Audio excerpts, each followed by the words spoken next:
Good morning, good afternoon, good evening, wherever you're coming in from around the world, globally. Thank you for being here. We have an all-star panel this afternoon to talk about the key takeaways from this year's Giving USA report. I am super excited that you're here. If you're in the chat, please let us know where you're coming in from. Where your nonprofit organization, are you for-profit, what city, what location, and honestly, one of the things we were just talking about in the backstage. Have you seen the data that was released 3 weeks ago from the Giving USA report? We'd love to be able to hear that you've seen it, or if you haven't seen it, just get some context for the folks that are in the room today. Let's get everybody settled here in a second, and then we're gonna get the ball rolling. So thank you for being here, and thank you to our awesome panelists. If you are aware for anything that we do here at Virtuous, want to do some housekeeping moments for you, feel free to chat and connect. That we love this platform that we're utilizing today. It's basically the opportunity for us to actually talk with our participants. And so you can see there's a whole host of different chat functionality. There's some really cool emojis. So you can start, if you see that little smiley face down on the bottom of the screen, click on that. You can celebrate, you can smile, you can double click on different things that folks are being able to engage with throughout this conversation. We're super excited that you're here. I can't say that enough. The work you guys do matters. I see a whole host of folks from all around the world. This is incredible, fantastic. This session is going to be recorded. We will share it with you, please. I know that's one of the #1 questions of every webinar that we've seen and we participate. And most important, like I said, I'll double click on it again. Oh, someone's doing a GIF. I love that. We're glad you're here. Thank you so much. We're so excited for this panel and this conversation this afternoon. Go through a couple little different housekeeping items for our agenda.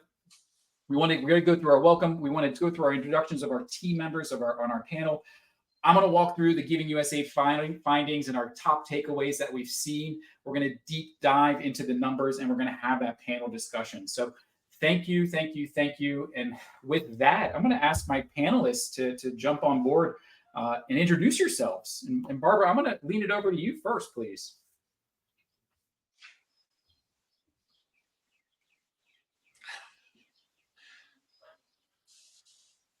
Barbara, you here?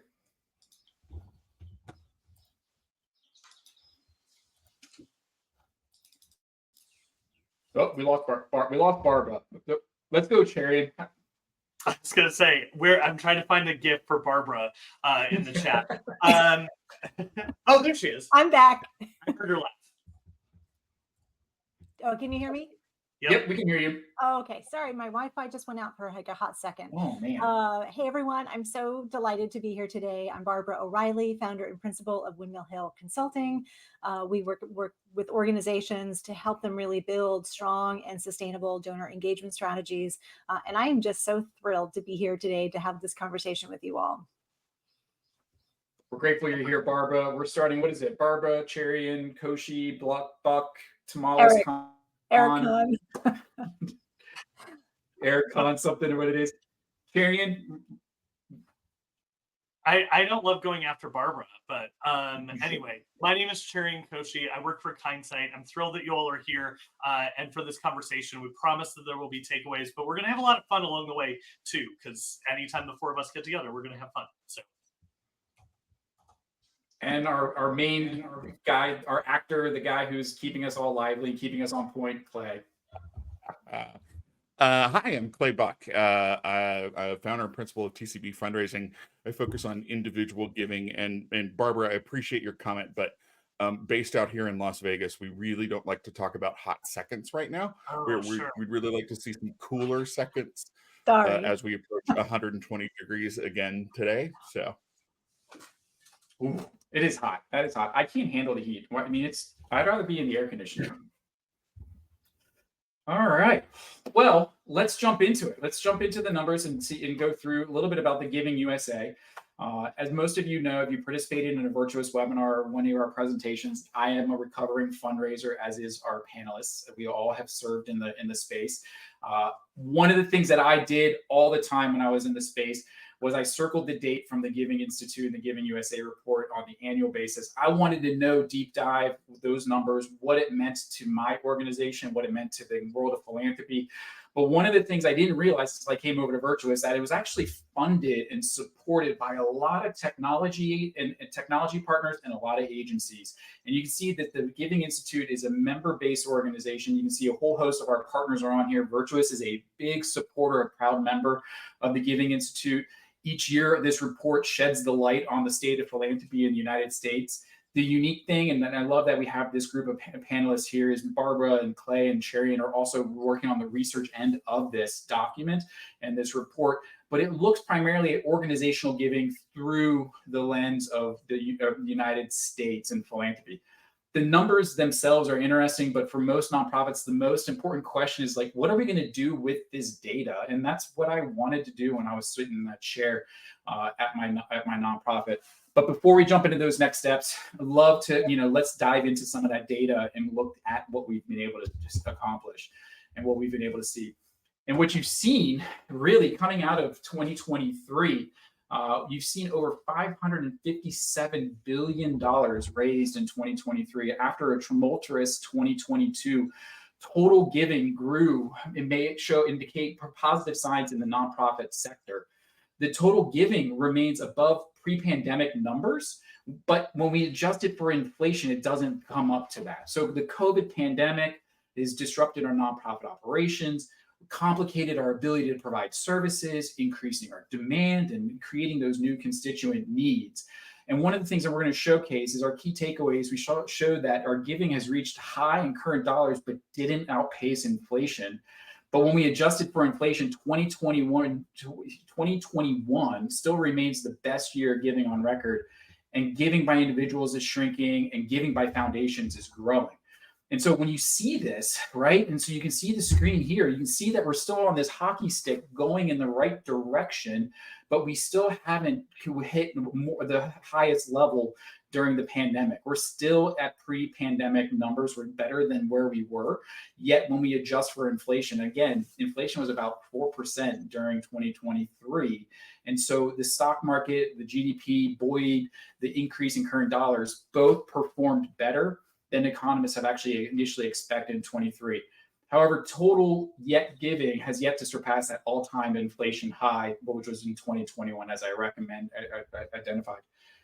The decline in giving compared to inflation underscores the urgent need for nonprofits to build stronger personal relationships with our donors, to increase our average gift size and improve donor retention. While the news isn't all that bad, the largely flat fundraising year means that only top performing nonprofits have maintained their growth rate. And so when you start adjusting for inflation, total charitable giving has declined only 11 times since 1983, including this past year, as well as the average annualized rate of total change in giving inflation-adjusted dollars since 1983 is about 2%, making inflation-adjusted rate change between 2022 and 2023 lower than average. And you can see we've gone through a whole host of different components, right? The past 6 years, we as fundraisers and nonprofit leaders have seen some extraordinary circumstances, right? We've had some major tax changes to our tax legislation since 2017. We had the COVID pandemic, we had natural disasters, we had humanitarian crises, we have economic factors and including a recession and above average rates of inflation for 3 years.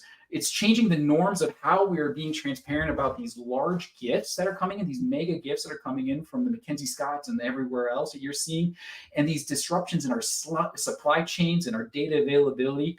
And yet the growth in giving in 2023 may indicate positive signs for philanthropy moving forward. And so when you start thinking through it, I would love, we're all focused in on the data. When you look backwards of where we were 40 years ago in comparison to where we are today, that's drastically different. So when we look at the Giving USA report, we're looking at where giving is coming from, and it primarily comes from 4 channels, right? So individuals, corporations, bequests, and foundations. And when you look back 40 years ago, foundation giving is the biggest driver, right? So we were at 6% then, and now we're at 19%. That's the largest growth in that 40-year span. Yet the opposite end happened with individuals. Individuals went from 82% to 67%, which is just as incredible. And what we're going to get into with the panel is, my personal opinion is, individuals touch all different levels of all these different channels of focus. And so we're being able to look there. And again, going through some of the data points, looking at, talking to my leadership when I was in my nonprofit organization, we could correlate all of the giving, the charitable giving to our organization based on economic factors, based on the GDP, based on the S&P 500, based on all the different disparities, everything around us. You can see that giving actually focus is correlations to that. So GDP increased by 6%, adjusted about 2% for inflation, as well as total giving grew by 2%. In 2021, it was actually at a 40-year high, which is incredible. And so going through this, I'd love to be able to start understanding the giving environment and what that actually means for us as fundraisers. And so I'm not keeping an eye on the chat, but I know my friend Will is. So understanding the giving environment and breaking down, looking at the sources of giving actually had some mixed results, right? And so we have a chart here on the right side. It's the same as the one on the left. It's just one's a bar chart, one's a regular chart. But you can actually see that every single source of channel giving actually increased, yet when you adjust it for inflation, it's all either flat or decreasing. So all four sources of giving either declined or remained flat based on that inflation rate of 4.1%. Corporations and foundations experienced a 2-year growth, even adjusting for inflation. And bequest giving tends to be more volatile due to these large bequests in 1 year that may not appear in future years. And we have some questions in our panel that we're going to go through some of those discussions as well. The other unique thing is individual giving reflects uneven economic conditions. So giving was partly driven by the GDP, as we talked about, stock market and giving and support from corporations and foundations, individuals. Yet growth in personal income and consumer spending also lifted individual giving. That tumultuous 2022, the economic factors that came into there, those factors have not yet exceeded 2021 levels adjusted for inflation, but disposable income grew 8%. S&P grew 24%, and consumer spending grew 6%. And so despite that economic climate dampening giving amounts, individual donors still remain generous. Fewer donors are contributing larger gifts, continue to be the trend in giving by individuals and families, and mega gifts continue to dominate headlines. However, there's promising growth in that mid-level donor and recurring donors as steady, renewable sources of revenue for our nonprofits. And although individual donors give to advance the work of nonprofits they support, many of them have identified a feeling of fulfillment and sense of joining others who share their values and despite priorities are as motivations to give. Despite this deep personal driver for giving, studies are showing that donors at all levels are cutting back or choosing to discontinue their giving due to their financial uncertainty. Moving into the next section, is the giving by foundations has crossed the first time $100 billion for the second consecutive year. Record level foundation assets in 2023 are boding well for increased foundation giving even in 2024 and 2025. And as foundations are generally planned grant making based on a 3-year rolling average of asset values, organizations should position themselves to take advantage of opportunities for more grant funding. Giving by foundations, like I said, crossed that $100 billion mark for the second year in a row, which means market growth in the last 4 or 5 years are boosted by our foundation giving. Giving by foundations reached that second highest based on inflation as well. And grant making by independent community operating foundations increased 1.7% from 2022 to about $103 billion. And that's with a B. Adjusted for inflation, again, it's increased again for about 2%. The other thing, I know we can't focus our attention on it as much as we can, but the opportunity is there is to see that bequests are growing in 2023 and likely are reflecting of the demographic shifts. The time is now for promoting our bequests. You hear about this great, migration in the wealth transfer. All our organizations, including smaller charities, should be able to use some type of key strategies to ensure successful bequest campaigns. Demographic and economic factors indicate that bequests will continue to be essential to giving going forward. The growth in bequests seen in 2023 are likely reflecting the demographic shift from 77 million Americans are over the age of 60. The wealth of older adults grew from 30% in 2019 to 2023, and bequests have continually represented 9 to 10% of total dollars in the last 40 years. So the time is now to lean into that opportunity to be able to support. And you can see the opportunity here is giving by corporations. The seventh point is strong macroeconomic environment helped boost giving by corporations in current dollars. Giving by corporations remained the smallest amount at giving about 7%. However, it's also the fastest growing area over time. That 5-year annualized average growth, you can see it's up to 14%, more than double the rate of any other time during that time frame. And corporate shifting is changing their strategies and their vehicles. You're seeing the roundups, you're seeing all those different things at the register to make it easy and frictionless for individuals to give to support their organization. Our 8th point is human services is growing as a share of giving over time. It's unique to see where we were 40 years ago of where it was breaking down. Religion was number one at 63% of all the giving from the Giving USA report, whereas now in 2023 it's at 24%. Human services has leapfrogged over top of education for the 2nd year in a row, which is fascinating in that mindset. And then the 4th one is gifts to grant making foundations is just as incredible to see. So the decline in all those different areas, you can see now it's being balanced out across the entire channel. Human services is comprised of that second largest portion at 14%. Which is incredible. And you can even talk even further in the last 5 years, from 19 to 23, religious giving comprised about 26% of total giving. Our 9th point I want to go through, and like I said, I'm going through this really quickly because I want to get into the panel discussion, is giving segments that grew the most in 23 are often associated with our wealthy donors. You're seeing the measured in current dollars, giving grew at all 9 categories that received charitable contributions. Inflation adjusted terms, 7 of those 9 subsectors saw growth. Giving to religion and international players declined, adjusted for inflation. And those giving segments that grew the most in 2023 are often associated with those wealthy donors. Education, foundations, public societies, arts and culture have seen those double-digit growth in current dollars. And even giving to education and the arts reached record highs when adjusted for inflation. And our donors are continuing to support grant-making institutions at high levels. Is the unique thing, because donors are now identifying where they're moving their giving toward. And the last point is giving to the most recipient categories grew after a more of even 2022. So you can see the breakdown here of the fact that we are now moving forward, that growth for giving to religion and international affairs didn't exceed inflation, but all the other sectors remained above that 2019 level. That was a lot. I appreciate you guys taking the time to get us started here in this conversation. Have any questions? We're going to deep dive into those data points and everything else.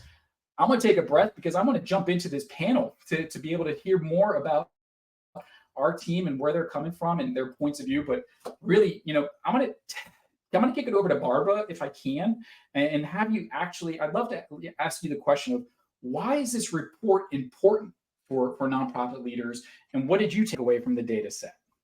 Yeah, I like you, I always look forward to the release of this report because I'm fascinated to see what we can understand from trackable sources around the state of generosity in the U.S. And I say trackable because we know that there are many other paths of generosity that we're seeing that are harder to kind of measure, but we know for sure exist.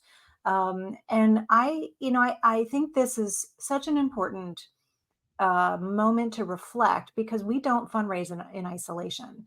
And everything that goes on that factors into our success or our challenges in our organizations has in some way, sometimes it's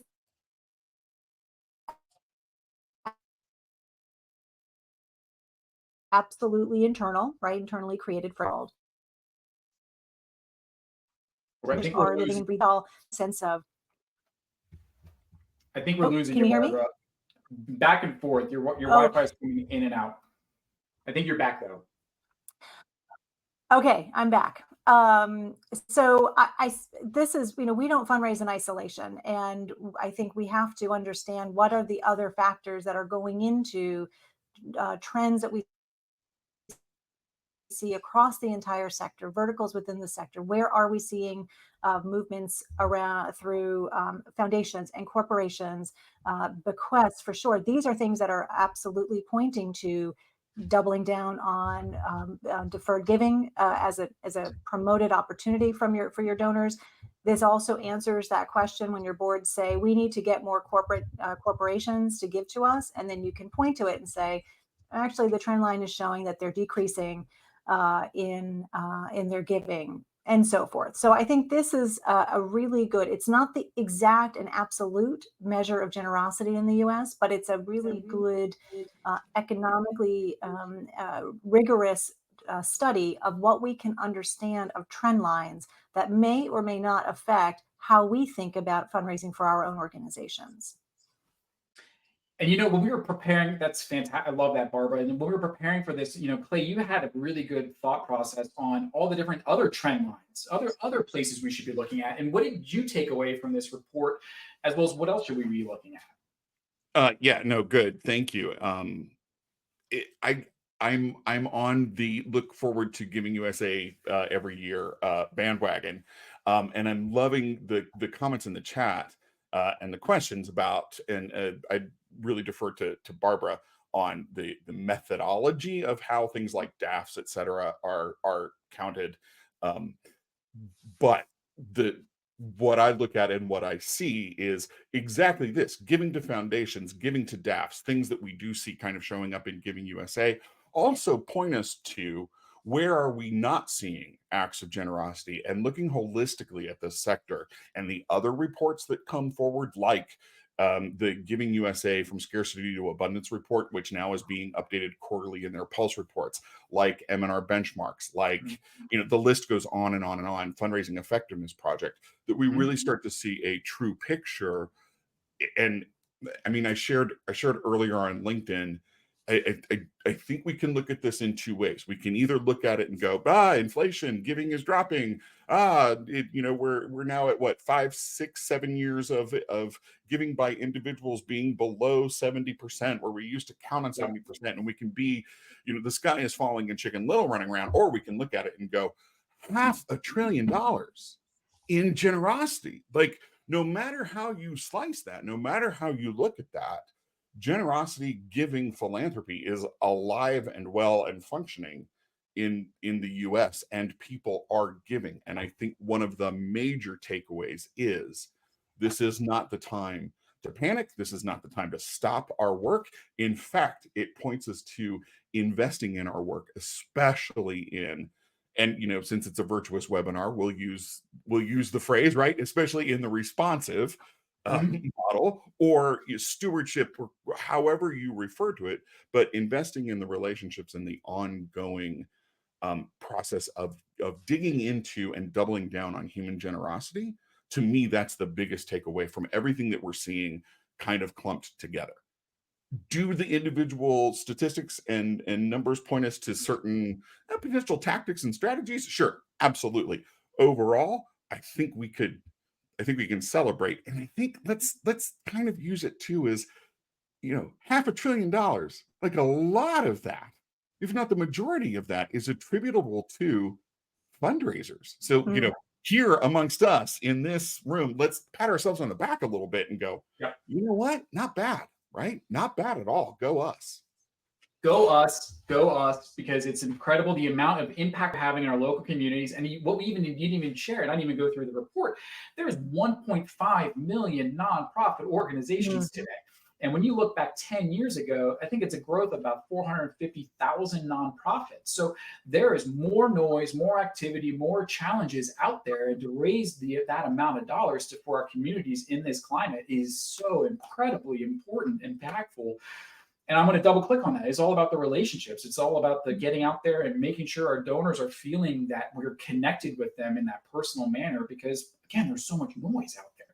Can I just jump in, Eric, because our colleague Suzanne is asking a question right here that is right directly poignant, and she's bringing up, she's asking about trends in giving to mutual aids, et cetera. You all know this is something that I keep jumping up and down on and shouting about, because we are seeing a significant increase in giving through mutual aid, giving through crowdfunding like GoFundMe, et cetera, giving through giving circles. Right. This is a big trend that we're seeing, where people are collectively. There was an academic study done, I think, and I'll find the link to it and post it in the chat. I think it was done at Indiana University, but I could be wrong. But there was a study done on donor responses, why donors are giving through mutual aid, through these. And overwhelmingly, the response was because of a feeling of reciprocity and shared humanity. I do think this is one of the lessons that we see, especially when we look at fewer households giving to charities. What we're seeing is donors are moving where they're getting a more immediate impact. They're getting that touchy-feely stuff right away that mutual aid and GoFundMe can give. So I love that Suzanne asked that question, because it is a really important call out from the trends that we're seeing. And can I just also add to that point, though, Clay? I think this is Giving USA report never purports to be tracking the definitive totals for generosity in the U.S. It is what can be tracked through 990s, through other public sources, to registered 501c3s. The other piece of it is this other piece of all the other platforms, other mutual aid and so forth, is no less important. And it's just a little bit trickier to get our arms around, to be able to track and measure in a meaningful way. But it's something that we are all interested to have a better understanding of. And I know we saw this in many of the Giving Tuesday reports.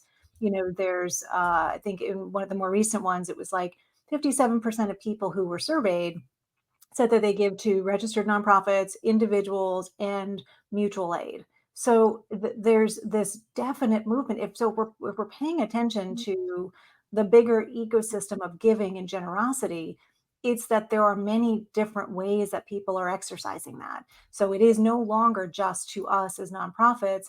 They are going to find that fulfillment and that satisfaction and that ideal self-image in a lot of different channels. So we have to be mindful of that. It's fantastic, Barbara. And we'll put up a question up here on our chat. I'm going to leave it up to the panel to see who wants to answer this one. But do we know what the trend is regarding volunteering during the same time frame? And are people replacing their financial giving with direct service activities? I'll start, but I know Cherian and Clay have, and you, Eric, probably have thoughts on this as well. I don't know the numbers specifically, but I do know from the work that the Generosity Commission has done that the number of donors and the number of volunteers has been steadily declining by about 20% over the last 20 years. There are some really good reports that have been done that look into what that trend line is, but we are absolutely seeing a declining trend in the volunteer side. And again, I think it's the broader societal and community issues that we're facing, right? We are, our neighborhoods are different, right? And our social fabric is now different. Our communities of worship and other gatherings are all different. So it's not completely surprising, although again, some of that is well within our reach as fundraisers and nonprofit leaders to figure out how do we focus on retention, both of donors and of volunteers. Well, and I'd even go another step further too. And I agree with everything you just said, Barbara, is like, I think through being in this space, sitting in that chair, how many of us as fundraisers have separate databases for our marketing department, for our donor database, for our volunteer database? And if you have the ability to see this whole 360-degree view of everything, we can generate generosity even further by having that eyesight. Yeah, for sure. Cherian, what are your thoughts? You're being quiet, but I see you're focusing on the chat. I was going to say, I was just typing, trying to keep up. Well, one of the things I wanted to touch upon, Matt was talking about this in the chat as well.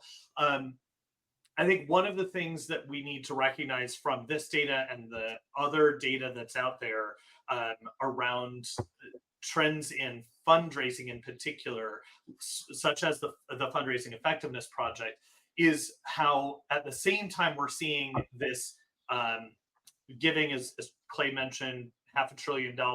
We're also seeing low donor retention rates, an increase in giving to donor advised funds, which is all over the chat.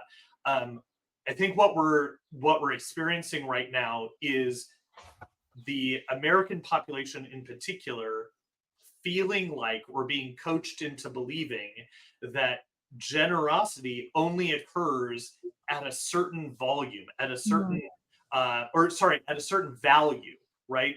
That it's all about major gifts. And so if I'm a donor who can only give $20 or $200, that's not what the conversation is about. And so if we look at, and this is data out of Canada, not out of the US, but I think the psychological principle is still true for younger donors who are like, I can't do $10,000 or $100,000 gift. Therefore, I'm not going to give today. I'm just going to hold back. I'm going to put money into a DAP. I'm going to wait until a bequest. And there's sort of a refrain around, I wish I could do more, ultimately stockpiling generosity until they get to a point where they can make the larger gift that fundraisers are asking them to do. I'm not suggesting for everyone in the virtual room that is problematic.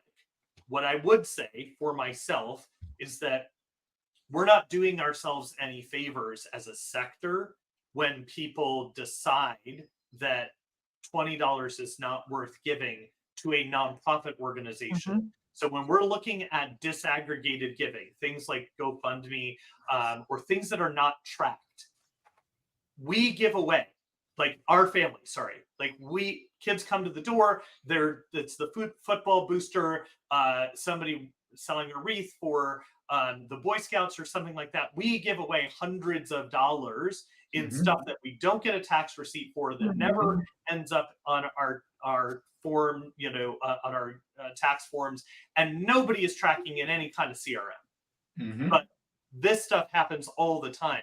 I was talking with our school foundation, because our school foundation runs certain, chunk of money through the foundation through giving. But what I was talking with the foundation board about was how much money is passing through hands of, all these different activities, choir and band and, teachers getting supplies and all this stuff that's sort of under the table, right? And the estimates that we came up with was that it was like 8 to 10 times the amount of actual dollars that we can track. That's just in one little school district in the middle of Iowa. So I think there's quite a bit more here that we need to unpack in terms of what the data tells us, what it doesn't tell us. But I want to come back to what both Barbara and Clay talk about, which is way smarter than me, is around we really have something going on that's great, but we're allowing, to a certain extent, some of the trends in the technology to drive our decision making in a problematic way, because we're not responding to people's real drive to accelerate their own identities through their generosity. They care about these causes. They care about making a difference. They're going to donate to the things like, the Scouts or kids, education or whatever in that example. There's just plenty of things that they want to do. And we're telling them your gift doesn't matter unless it's $200 or $2,000 or $200,000. Can I also, I'm sorry. I want to just pick up on that point though, I think, Cherian, because I think there's, I started tracking this in 2018 when the Tax Cut and Jobs Act was going into effect, but we started seeing more coverage of these mega donors and the mega gifts. And then we started seeing those mid-level, the like $500 and below donors disappearing. And I think, yes, there's part of it with Tax Cut and Jobs Act going into effect, which changed then how and if people could itemize. But I also think that some of it's on our is our fault. There's the over glamorization, maybe that's not the right word, but the celebration of these extraordinary mega gifts, which then distract nonprofit leaders, boards, fundraisers to think we have to get that, right? So how many times have we been in conversations where it's like, can we get more Mackenzie Scott gifts? Or Amy Mackenzie's, how do I get on her radar? And then that just sends everybody off into a spiral, instead of celebrating the generosity at every level of that's already in their donor database. And so I think we have to reframe our own mindsets as fundraising leaders to say every gift matters, and there is, yes, a way that we have to focus our attention and priority of time. Yes, right? Because we can't individually call every single one of our donors, but there are other ways and tools that we can use to extend that sense of community and gratitude to every single donor, regardless of the gift they make. I mean, how many times do we get gift receipts, or do we not get a gift receipt because that organization's like, we'll give a receipt for gifts of $100 or more, or $250 or more, because it's required by law. Like, what is that? What kind of message is that sending?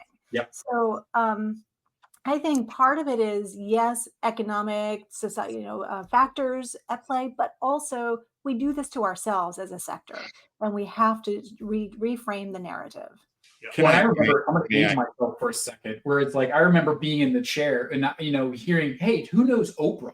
Like, how do we get on Oprah's radar?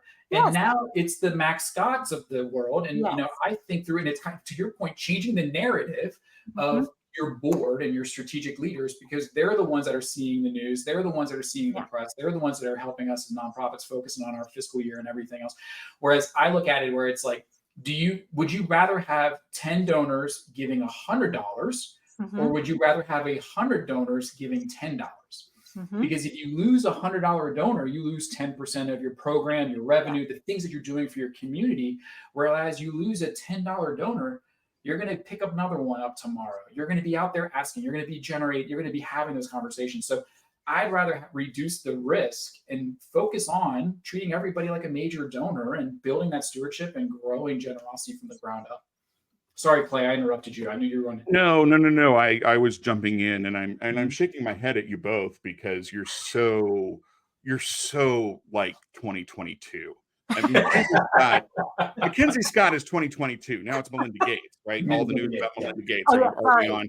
And are we starting programs? Clay knows all the trends. Like, are we investing in programs that Melinda Gates is going to want to give to? That's what we should be doing.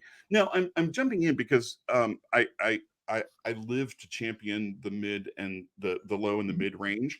Please, God, we need better names for how we classify donors. But when we say low and mid range, we all know what we want. I'm also here to champion fundraisers. And Barbara and Cherian, I'm gonna hold you both accountable, because I know we have had this conversation. It seems and feels to me that much more I am hearing from fundraisers. The challenge is convincing leadership. Yes. And we find ourselves in very tough positions of having to champion this work, right? When it's our leadership that is saying, no, invest in corporations, no, invest in the wealthy, stop wasting your time on all these low-level gifts. And for anybody that's lived that, especially my colleagues that carry the title of annual fund, annual giving, the annual fund is neither annual nor a fund. Different webinar. Discuss amongst yourself. But how do we, the question to me remains, and I do believe is actually a solid question moving forward. How do we convince, how do we share, how do we lead our leadership into this focus? And one way that I will say, just to champion us, because I know all three of us are like Googling and throwing links in the chat going, oh, here's this report and add this report. And one thing that I would encourage everybody is, as much as you can, stay on top of this stuff and share this data with your leadership of, look, this is what the trends are. We need to be here and responding to this, not just focusing on, right?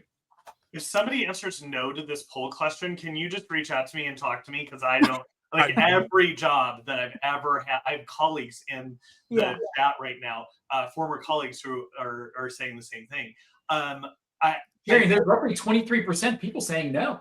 We're like Wow. 75 and 25-ish. Good for you. I want to Wow. talk to you, like, seriously. I've always and so in addition to focusing on high net worth individuals and major gifts, the other thing that I've noticed is that there's an artificial time compression. Like, Mhm. we need to close this gift in the next 3 to 6 months. And so you have a combination of, we're only going to focus on whatever the number is, a large gift, but we also need you to close it very, very quickly, when in fact the time frame for those larger gifts has always been a multi-year process. Mhm. But now that we see donors stockpiling generosity into a DAF or into a private foundation or something like that, the time frame is even longer. So Mhm. there are very few instances where you can pitch a donor and turn that around. And I say that having, like, the weird thing is, I worked in an organization where they got an Oprah gift and another organization where they got a Mackenzie Scott gift, and you have zero control over those things. It's Yeah. not an input output scenario where you can do any of that. It really is problematic around the leadership approach to, only we want the fewest number of donors at the Mhm. highest level, and no understanding of. That's why I think Giving Institute data, the Giving USA data, and the Fundraising Effectiveness Project data is helpful in sharing with leadership, so Mhm. they understand what the benchmarks are. Right, a Mhm. lot of the money is coming from individuals. That doesn't mean we ignore corporations and foundations, but it should help us right size our allocation, because foundations are giving on most foundations are giving on a trailing 3 or a trailing 5, a Yale formula. So that can smooth out some of the economic inconsistencies with individuals and inflation and election and whatever. But we have to be mindful of the fact that all of these are long-term Mhm. processes. You're not closing multi-million dollars in business in a single meeting, in a single pitch, or very rarely. So um, goodness, there's a lot of stuff here in the chat. So I'm Well, kind that too. And then the other side is, like, I say this a lot, donor retention equals staff retention. And to your point, Cherian, to be able to talk to our leadership and talk about all the different trends and all the different systems and all the different places we're looking, Giving Tuesday, Fundraising Effective, this Give You report, as well as just maintaining our staff on our team. It is a long-term value of a donor, not, hey, we're going to raise X amount of dollars and get their $100,000 gift this year and forget about them next year. We have to look at the long-term value of our staff. And I want to add to that then. Mhm. Yes, I 1000% agree with that. And we all know Dr. Adrian Sargent. And there are two reports that his research has shown that correlates between staff retention and donor retention. So there was a report that my firm and a couple others sponsored a few years ago now, on development plans. And one of the things that they found was, yes, development plans do. We had the anecdotal evidence that they lead to stronger fundraising, but we didn't have the more rigorous evaluation of that. So yes, bottom line was it did lead to stronger fundraising results, but it also led to stronger team spirit. It led to stronger team confidence. There was a greater sense of collaboration. That was one of the sort of unexpected findings for those organizations that we learned from those organizations who said they had development plans and what were the results. So yes, in that regard, and also in his Learning to Say Thank You report that he and Dr. Chang released a couple of years ago, it looked at all the ways that stewardship plays into donor retention and just overall strong fundraising results, and absolutely found that had a real positive effect on staff. They started feeling good when they sent out really strong, thoughtfully written thank you notes, a Mhm. whole series of thank you and appreciations, communication touch points. So again, they're like, if our staff can feel like what they're doing is mattering and is showing a correlation, of course they're going to stick around. But what backing that up, The upstream is they have to have the resources, they have to have the culture within their organization to enable them to focus on the fuller picture of donor relationship building and not just on the dollars in. Because otherwise, then it's going to become a complete money grab, which is what Cherian was alluding to. Like, well, we got to close these gifts in 1 to 2 meetings kind of thing. Yeah. And I think through, I mean, like that's frankly one of the reasons why I came to Virtuous. Like I learned about our system, I learned about this idea of responsive fundraising, and I wanted to share as much as possible with our nonprofit leaders because seeing all these different trends from Dr. Sargent and all the different the places, the way the generosity grows is through those personal acknowledgement, thank and appreciate through a multi-channel way. And I hate saying it because we're on a Virtuous platform, but Virtuous can do all of that and have that 360-degree view of our donors and take them down there. And love to share with folks on all different components. But what other technologies can help make nonprofits grow? I mean, what else is out there for this? I'm sure there are technologies, and of course, like we all have different ones that are that we think are beneficial. What I would suggest to everyone in the room is really think about strategically, what does it mean to, like, what is your approach to building that culture of philanthropy that Barbara talked about? And then let the technology solve the problems that your strategy and your culture dictate, as opposed to saying, there are technologies and they do cool things and we will, it's the same thing as Clay said, right? Like, are you going to build programs that Melinda Gates is going to fund? That seems really dumb to me. And I would highly, highly recommend that you don't do that. So try not to wrap your strategy around your tech stack. Allow your strategy to define what your tech stack looks like.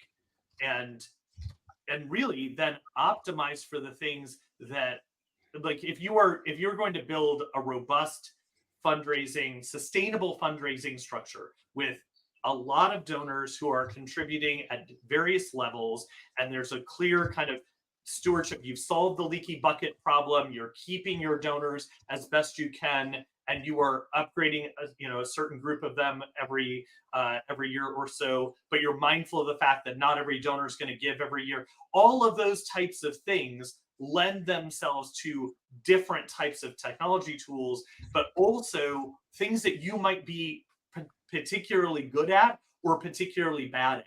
So again, I've former colleagues in the chat, so Anna can tell you, like, these are all the things that Cherian's really bad at as a leader, as a fundraiser. And then here's some things that he's not super bad at. Those are ways in which you can say, this is the technology that I need in order to be able to solve the problems that my lived and learned experience don't enable. And how can I map that against, whatever the specific tool is? Can I commit a little bit of blasphemy here Oh, on a Virtuous webinar? I mean, you did invite me to be a part of a panel. You had to know it was coming. We did. We did. So I'm gonna say this. I'm gonna say it in all love and respect, and super championing of the work that we do. There is no technology that will fix your fundraising. That's right. Very true. There is no piece of tech. There is no new thing. There is no bright, shiny object that you go and buy or implement or get for free that you put in, and that is going to fix your fundraising. You can build a phenomenal, robust, engaged giving program with Excel and Outlook. It's the intention behind it. It's the approach behind it. It's that culture of philanthropy. And it starts with, I believe, what Barbara's already referenced. What is your plan and what is your goal? You've got a budget goal. You've got to reach it. Shout out to the colleague who brought up Pareto. I'm old school, dyed in the wool, Pareto principle. 80% of your dollars come from 20% of your donors. That's how you build a robust giving program. No, Cora, I did not say AI is overrated. Certainly not with Cherian. Because right, AI is helpful depending how you implement it. But just going out and putting in AI is not going to fix your program. That's right. Going out and taking some, like, oh, if you do this course, right? It's going to fix your fundraising. It's all going to come back to what are your goals? How are you doing it? How are you championing your donors with your leadership to build that robust, responsive giving program, and how you approach it? Listen, I love tech. I love data. I'm here for it. It's Mhm. only as good as what you put into it and how you use it. It's like a driver's ed, right? You got to have the license to be able to utilize it and do it appropriately and move forward, right? Yep. Love it. So All right. Go ahead, Can Cherian. we answer that question? I mean, like, I don't know. Like, we sort of all didn't answer that question. I mean, that's par for the course, I think, at this point, right? It's a yes, but, right? Like, Yeah. what else is out there and be able to do that? But to your point, Clay, I agree with you. It's like there's no magic bullet for everybody, but it's what you invest in it. And it's the same thing. I would take it even further from technology, from a people standpoint. Do you have the right people? Are you investing in them correctly for to be able to grow out there? Mhm. It's the work in the back office, all those different components of all different areas there. But I think it's yes, and it's also an appreciation that there is that fundraising requires tools, not so it requires mindset, and it Mhm. requires tools, and sometimes that requires financial investment in those tools. So with looking at to Clay's point, yes, I appreciate that some organizations may still feel like they don't need a CRM, or they don't have the budget for a CRM. That's a whole different discussion. But it's that culture, it's that sense of we're going to invest in this because we believe, we understand this is not a cost center. This is a revenue generator for our organization, for it to be able to do bigger and bolder things. And figuring out then what are those tools and resources that are required for growth and success over the long term. And not just sort of throwing spaghetti at the wall and seeing what might work, or what's the fad that they keep hearing about that they absolutely have to sign up for and Right. have no idea how to use or will ever use. Which, to bring us back to where we started, Barbara, that's how I see, and it's Yeah. why I get excited about Giving USA, Yeah. because while it may not answer every single question, it gives us some framework to operate in, right? To understand that these are what the trends. I'm sure there are questions we haven't touched on or haven't answered, right? And of course, I'm going to offer reach out to any of us if you really have deep questions. Any one of us would be happy to answer them as much as we can, right? But to have that picture of kind of a roadmap, or at least put some rails on where we're going, and that to me is what the power of the Giving USA report is. Agreed. So with 8 minutes left, you are correct. We have not tackled every single one of those questions that are in the chat. But I am going to ask our panelists to add their email or their website into the chat, so that feel free to connect with all of us to be able to communicate and help. But in our parting thoughts, I'd love to go around the horn of just saying, hey, what are the key takeaways that you took away, and what tactically can our nonprofit leaders take advantage of? I would say probably the next 6 to 12 months. Like, what would you do from this report if you were sitting in the chair helping grow generosity in your community? Who wants to go first? Barbara, you went first last time. Maybe Clay. Clay, we're going to put you on the spot. Well, again, my perspective really comes to the $50, the $250, the $1,000 donor, right? Low, mid-range level. For me, the biggest takeaway is looking at the trends and using what we see in that report to kind of guide a plan. For me, I'd be looking at it going, okay, there's movement in foundations. It appears that more individuals at higher net worth are giving to foundations, to DAFs. Corporate pre-tax dollars, the contributions from corporate pre-tax dollars is dropping. To me, and I am biased, but I would be looking at it investing in a strong individual giving, unrestricted giving approach, because these trends, it looks like, are going to continue. And my question is, what is going to be the best investment, not just to hit this year's annual budget, but for long-term approach? The other takeaway we didn't touch on that I'll address here too is, let's do away with do away with, it's an election year, we shouldn't be asking. Inflation is bad, the economy is bad, we shouldn't be asking. That to me is the biggest takeaway. It's right. Generosity is alive and well. It's on us to get the best approach to it. Cherian, I know you don't want to follow Barbara, but I'll let you follow Clay. I don't want to follow Clay either. I'm trying to say something different, so don't feel like I disagree with Clay by not repeating what he said. But in terms of takeaways, I just wrote an article for Forbes that almost every organization should implement a bequest giving program, a plan giving program. Even letting people know that they can make a bequest to your organization is helpful. And the best time to start a bequest program was 10 years ago. The next best time is this afternoon. So you've seen the trend, you know that in the Giving USA data, you know that there's going to be the great wealth transfer. Now is a really good time to let people know that this is an option and that donors like them do things like this. So lots of ways that you can do that. I'm not going to reiterate it here. One sort of contrarian thing to be, or two kind of contrarian takeaways. Wherever the economy goes in the next 6 months is anyone's guess. I've done a lot of these sessions around economic recession and fundraising and whatnot. I'm not going to rehash that here. But we also, in addition to wherever the economy goes, the inflationary environment has no sign of like dramatically changing in the next 6 months. So in addition to what Clay said about not avoiding your ask, so continue to ask. I know a lot of organizations who just say donate or donate the same thing that you've donated 5-10 years ago. So donate $50. And one of the reasons why we're seeing the donations not keep up with inflation is because we're asking for the same amount, but it's costing us more to do that. So one takeaway, update your ask amount. Be clear about that piece around, it takes more money to feed people than it did 5 or 10 years ago.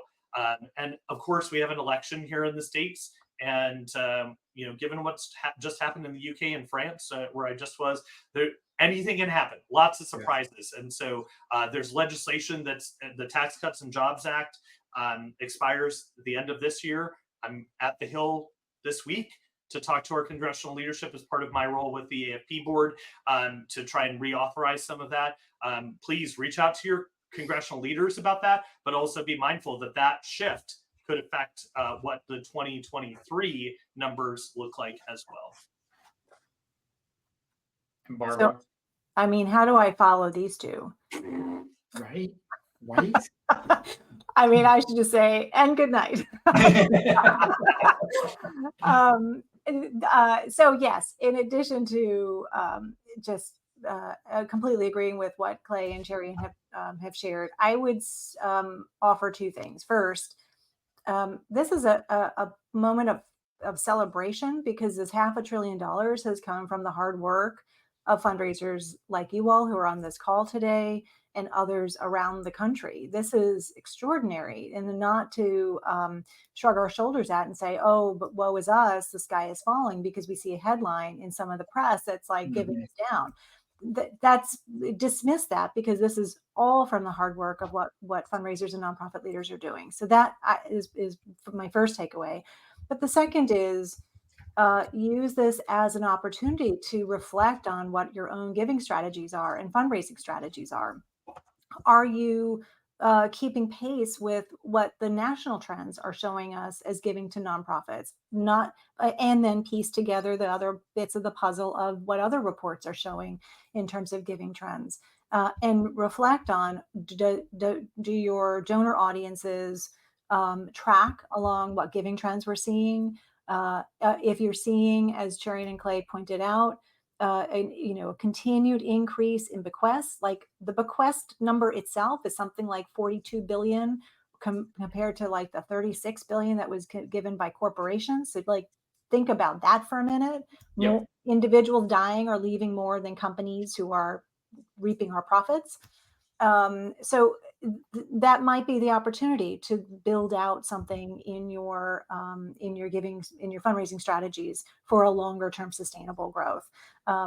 So again, this is not reflective of necessarily always reflective of what's happening in your organization, but it should give you of different perspectives to consider. How can you continue to level up your own fundraising development plans so that you will grow and keep more donors and raise more money over time? Barbara, that's fantastic. It's great to round out. I was going to say something very similar to that, but you said it much more eloquently. Oh. Like, so I great. was also going to say something like that. I would have clicked on that. Don't click on what you said. I wanted to close out. This is a fantastic discussion. We could go on for another hour or two. I feel like we can even do more deep dives and have these conversations. I want to take the last second of celebrating the work our nonprofit leaders have done this past year. The amount of dollars raised for generosity and community has been incredible, given the tumultuous time, all those things that are surrounding us that I outlined to kick us off. It's hard work and kudos. And there's even a higher level of opportunity ahead by just utilizing some automation and some donor thank you and stewardship and getting your house in order to make sure you see everything within the nonprofit to make sure that you're communicating effectively to your board. And that's what I value with Virtuous and responsive fundraising, because that is really talking to our leadership, and it's a methodology that informs all the things that we do, whether it's the face-to-face or the technology or the planned giving, all those different components. We're here to help. Thank you. Thank you. Thank you, everybody. This is a fantastic powerhouse panel. Let's give it an applause for our group here. This is recorded. We're going to share out some information with everybody that stayed here to the end. Thank you. Happy Tuesday, and start to the new fiscal year. Or if you're halfway through, got 6 months. Let's go. Yeah, you can do it. Thank We're you. cheering you on. This is Awesome. great. Thank you, everyone.